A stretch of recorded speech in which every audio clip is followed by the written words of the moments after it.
আসসালামু আলাইকুম প্রিয় দর্শক, আশা করি সবাই ভালো আছেন। আজকে আপনাদেরকে আমি একটা গল্প শোনাবো। একটা লোক জঙ্গলে হাঁটতে হাঁটতে একটা প্রদীপ পেয়েছে।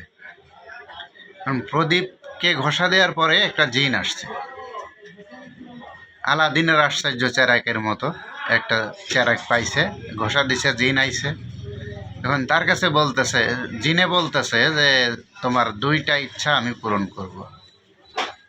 এখন সে বলল যে ঠিক আছে, আমি দুইটা ইচ্ছা আমার পূরণ করে দাও। জিনে আবার শর্ত দিল, তোমার দুইটা ইচ্ছা পূরণ করব ঠিক আছে, কিন্তু তুমি যেটা চাইবা তোমার প্রতিবেশী ঠিক ততটুকুই পাবে। তুমি যেটা পাবা তোমার প্রতিবেশীও সেটাই পাবে।